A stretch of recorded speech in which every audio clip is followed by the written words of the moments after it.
Hi, Lisa Newport here. A couple of years ago, I met a lady who inspired me to start writing my story. I finally got my story in print.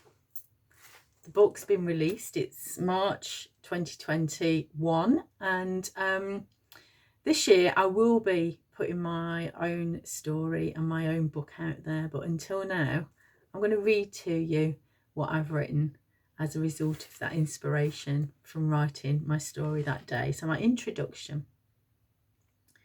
Whatever life's challenges, focus on what you can control rather than what you can't.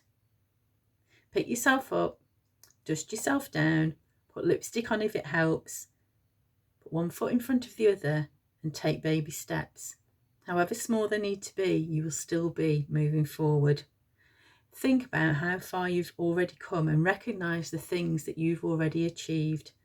Think about what brings you joy and make that and yourself a priority because you're worth it. Get your best outfit out of the wardrobe, be in your power, dress up to rise up. If you'd have met me 10 or so years ago, I'd have been wearing a black leather belt, and attached to the black leather belt would be a long metal chain, and at the end of the long metal chain was a really big bunch of keys. I was working in a prison. This had never been a burning ambition, and I'd ended up in jail making do because it was an easy option at the time. My actual ambition was to be a makeup artist. But as I completed that qualification, it became clear that because of my disability, a job with lots of standing wasn't feasible. And I moved into the more sedentary profession of textiles and fashion design, and I worked as a college lecturer for a long time. That was until I became a mum, and then the tug at my heartstrings at the thought of leaving my beautiful baby boy every day was just too much to bear. I never went back after maternity leave. Instead, I entered the world of party plans selling makeup, and I was around for every school run. I went to all the sports days, and I was there to see my son's stage debut in his first nativity. Everything was perfect. I was doing really well, winning all kinds of awards, and I even met Sir Richard Branson several times.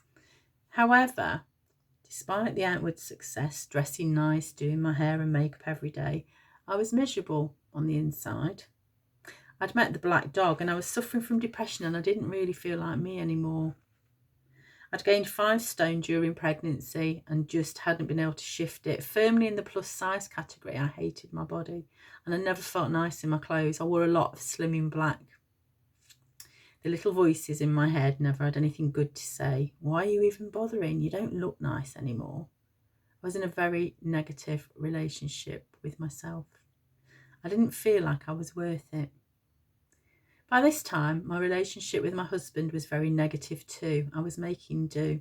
We were living separate lives, and to top this, the party plan company that I loved working for changed direction. I wasn't even enjoying that anymore. I was in a rut, making do, didn't feel like myself anymore, and I'd lost my identity.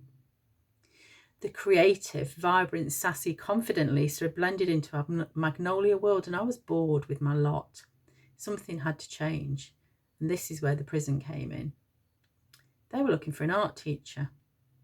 I got back in the classroom, I was loving it, and before long I was promoted and earning more than I'd ever earned before, with 8 weeks paid holiday a year, fabulous pension scheme. I've got my self-worth, my confidence, my sense of identity back, and I felt like me again.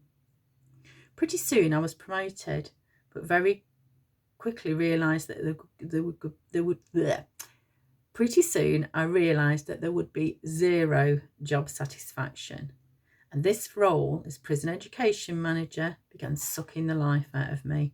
I felt trapped. I was in an office day in, day out, with bars on the windows, filling in spreadsheets. My only chance of creativity was doodling in my notepad during those endless meetings. I was so fed up. This time I felt trapped by the golden handcuffs of that great salary, the 8 weeks holiday a year, and the fabulous pension scheme, and I couldn't afford to just leave. I was incredibly unhappy, dreading going to work, with a sick feeling in my stomach churning every night. My self-worth and my confidence took a massive dip again, and this job was just not me. There was nothing about it that allowed me to be myself. I couldn't even wear what I wanted because of the dress code and that stupid black leather belt. And then two things happened that turned my world upside down. I had a horrible traumatic experience at work, which led to me having a total mental breakdown. And not long after this, my husband, after 23 years, admitted that he didn't want to be with me anymore, and he left. Just before these two things happened, I'd met a woman who I think was my earth angel. We connected and quickly became good friends. She was my confidant and emotional crutch during this really dark time of my life. I was off work, an emotional wreck, struggling to see things in perspective. I spent a lot of time on her settee with tears and tissues and cups of tea as she used her coaching skills to guide me through making sense of everything. And one afternoon she asked me, what would you do if you could do absolutely anything? What would make your heart sing? And right there and then, the concept of my business was born. Despite the circumstances, this business became a way for me to reclaim my identity. The work stuff and the husband stuff had left me pretty much at rock bottom, but with my little help, the help of my little pal Prozac and the amazing support from friends and family, I took back control. Everything happens for a reason. It just might not be clear at that time. To improve my self-worth and boost my confidence, I knew that I had to invest in myself and believe that I was worth it. No more making do. No longer restricted by that black leather belt, I returned to dressing more creatively, loving colour and leopard print and sparkly, glittery things. I could probably be me. I decorated my bedroom with statement magenta pink flamingo wallpaper. It was about reclaiming my identity and space. I began online dating for a bit of fun, the confident, fun-loving, sassy flamingo Joe behind the keyboard. It felt great being me again, and before long I met my soulmate. We got married in May 2019, 5 years to the day since we had our first chat. When I felt like I needed to rise from the phoenix from the ashes, it was flamingos instead that became symbolic with my change and transformation. And all the things that I used to express my identity had gradually disappeared over the years. I'd been hiding away in slim in black. My wardrobe had gotten dreary. My home had become bland. My vibrant personality and joy of colour was hiding somewhere in the back of the wardrobe, just waiting to be unleashed. All that time I'd wasted being unhappy with my size, feeling in a rut. It was as if, once I'd decided I was worth it, I began to get my mojo back. I recognised that I could use the power of my story, plus all of my knowledge and experience with clothes, colour, makeup, teaching skills, and bring all that together into a rewarding, fulfilling business that makes a difference to the lives of other women in the same boat. I'd been fascinated by colour analysis for such a long time, and my mum had first had her colours done way back in the 80s.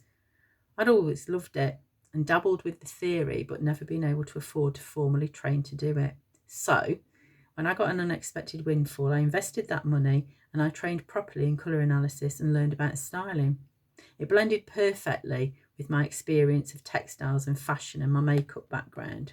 I pulled it all together into my business, which is about empowering women. I teach them how to dress with confidence and enjoy self-expression through colouring clothes to reclaim their identity. It's about compassion more than fashion. Because when you stand in front of your wardrobe frustrated because you've got nothing to wear, it's often not just about the clothes. So many people, women, feel like they're in a rut, especially when they reach 40, 50 years old and the kids are getting older. They're possibly looking after elderly parents, body shape's changed, menopause is knocking. Sometimes they're experiencing divorce, redundancy or workplace trauma like I did. And these life experiences conspire to knock your confidence. By harnessing the power of colour and clothes, you can alter so much about who you are, how you feel and how you show up in the world. You can absolutely be who you want to be and express yourself, whatever your age, shape or size. So it's my passion now to help other women reclaim their identity, boost their self-worth and confidence, and there's no more making do.